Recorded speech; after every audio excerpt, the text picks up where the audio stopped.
Howdy, everyone.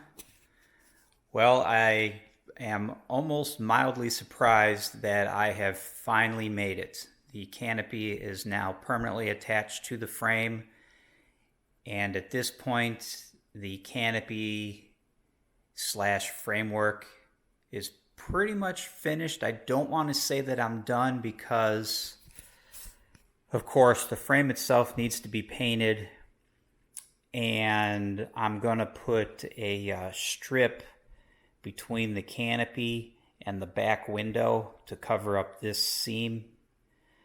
So like I said, these screws are temporary. These are going to come back out because the strip that I put along here, that is going to make use of these screw holes as well. So these screws these screws will be coming out. Everything is in place and riveted. A couple of hints. Don't forget to include your handle when you rivet, and pay very, very close attention to your rivet lengths because they do change. Obviously, you'll need a different length for the rivets that hold the handle in place.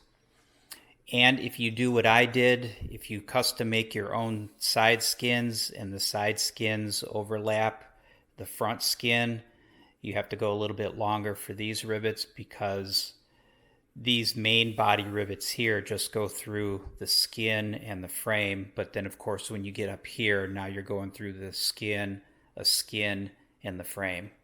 So pay close attention to your rivet lengths. What else? I think that's really about it, other than the fact that, as you can see, this is now screwed together and riveted. As I said in the other video, that these screws here, these are also temporary screws. I just put these in to hold everything together while the fuel tank sealant underneath dries. My plan is to paint this as it is, and then I'm going to pull these screws out, and then I'll be putting stainless screws in place just because I like that look of fasteners that are not painted in some instances. So around the canopy, I like that look. So these screws will be coming out.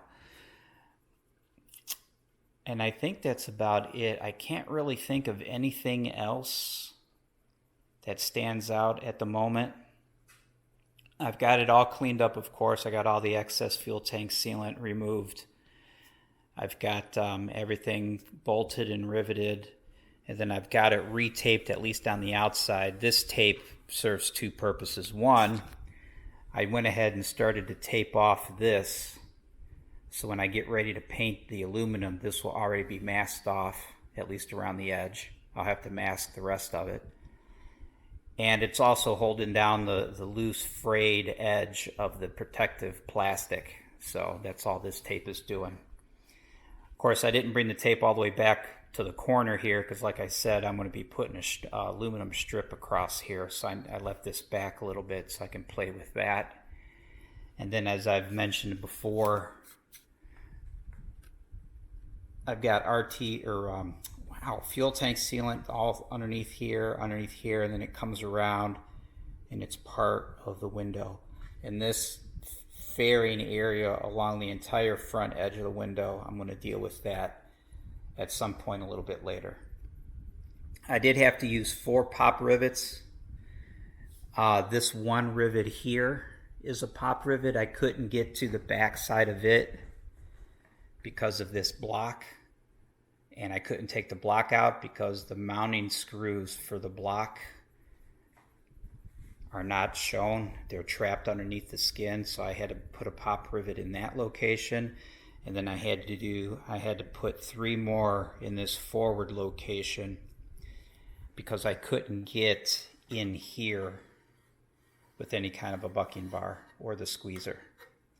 So that's it, just 4 pop rivets on each side in the exact same locations. And then I went ahead and these are 1/8 inch diameter pop rivets. They are the CS4 pop rivets, so they're countersunk. Those holes had to be drilled out to 1/8 inch. And then using my hand deburr, I widened the countersink, so these are nice and flush. And then you can see where I hit them with some sandpaper, because the nature of the pop rivet, when that mandrel pops out, sometimes it will leave a ridge around the hole. So I just knocked all that down with some sandpaper, so these are nice and flat. So I think next I'm going to fool with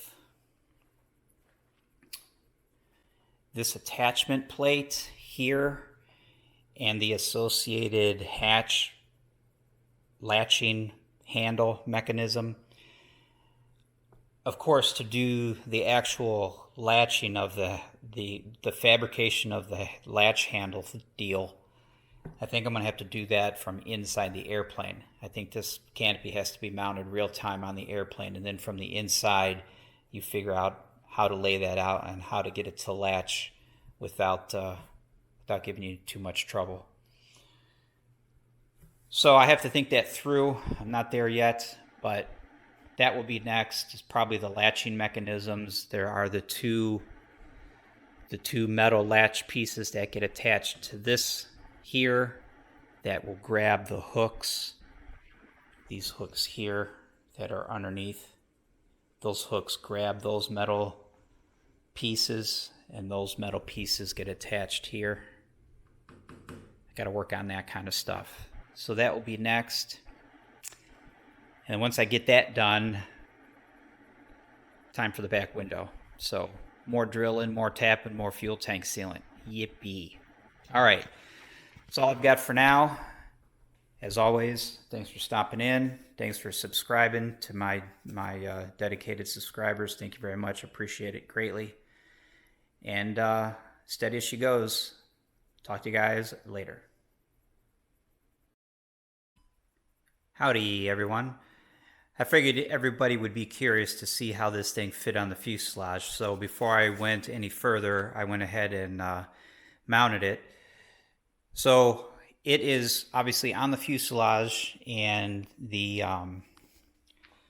jettison handle. Where are you, jettison handle? I can't really see it. Somewhere in here. That obviously is engaged so that the hinges are engaged, and I've got the struts attached.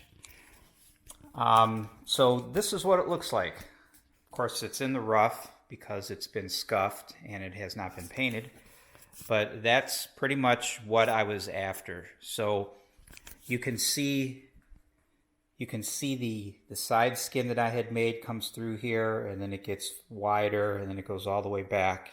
And I had done that because this forward skin here comes down and overhangs the fuselage skin right here.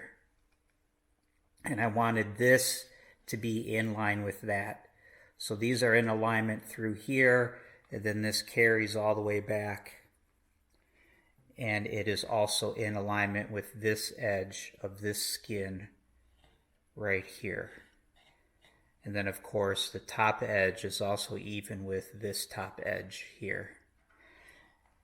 And it also, of course, it overhangs the fuselage. Just like this skin here overhangs. And this forward skin here, it hangs down over top of the fuselage skin. So this does the same thing now. I think that's going to help with...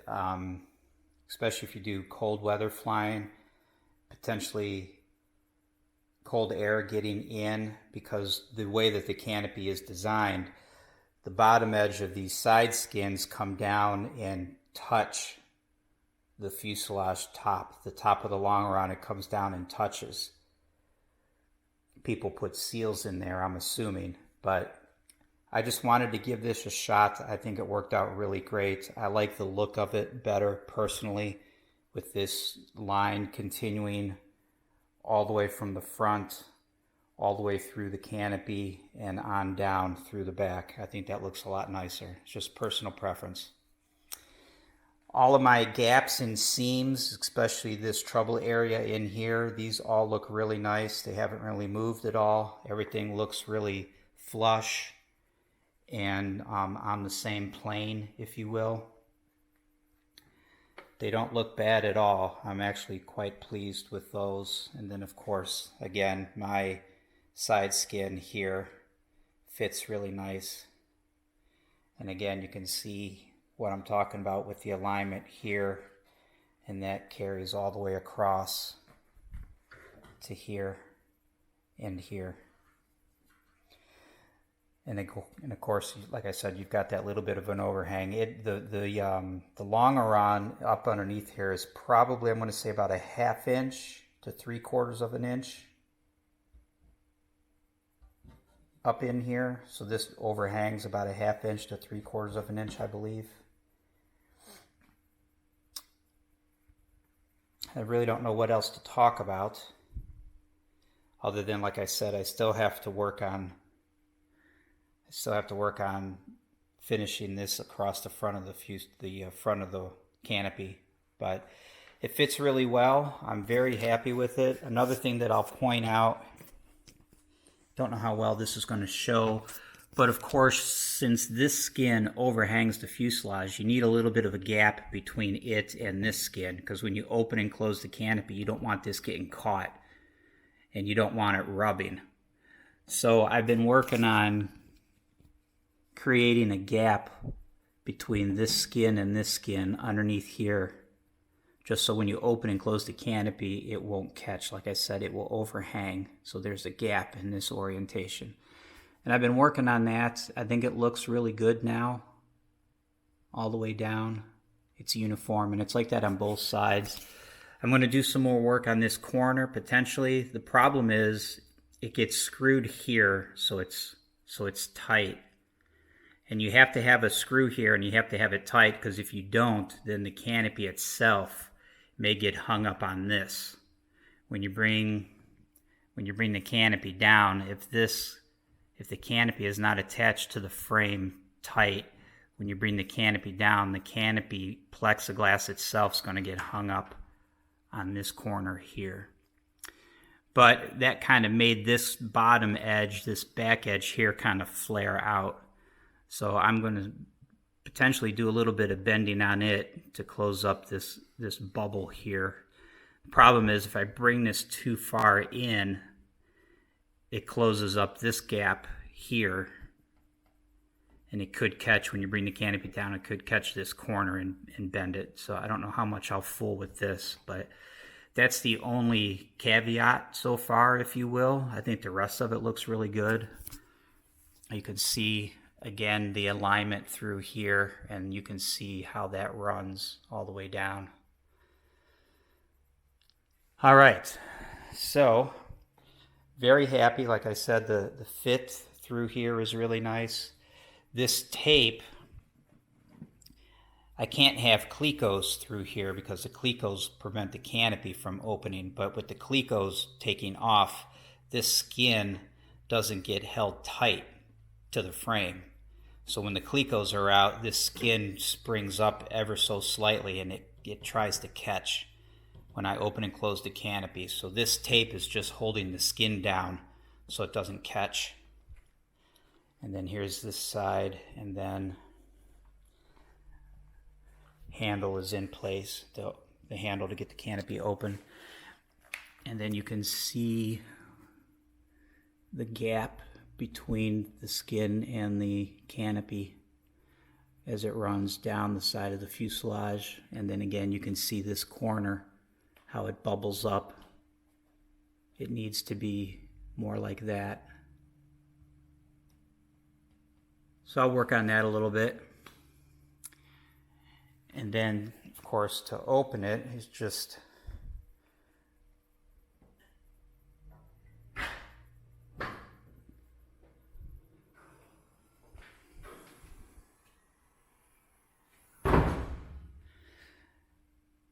that's that. So you can kind of see, I don't know how well that will show, but you can see the frame, the canopy frame, and then you can see the skin, how much the skin hangs down. It's about 3/4 of an inch, maybe a little bit more in areas. I don't know how well that will show up, but this is the rail here. and then you've got the skin that hangs down. And then again, there isn't any rubbing or interference through here when you open and close it. I'll step back a little bit. And it is mildly difficult. As you can see, I obviously got it open, but it is a little bit difficult to open and close this canopy one-handed when you've got a camera when you've got a camera in your hand.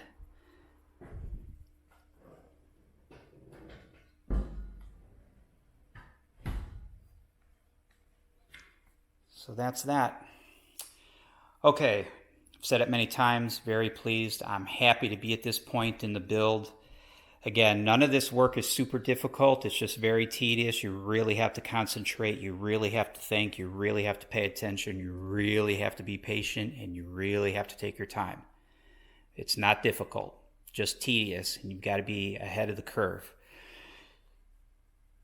But having said all that, it takes a lot of time. I don't know how long I've been working on this thing from the very beginning, but it's been a long time. Enjoyable for sure, very satisfying when you get to a milestone like this. So stick with it, stick with it, stick with it, and you'll get there. So next up, like I said, I'm going to start fooling around with the latching mechanisms that go on the back side to actually latch and unlatch the canopy with the handle mechanism. And then after that, rear window. All right, guys. Let me get my head around whatever I need to do next, and I will talk to you later.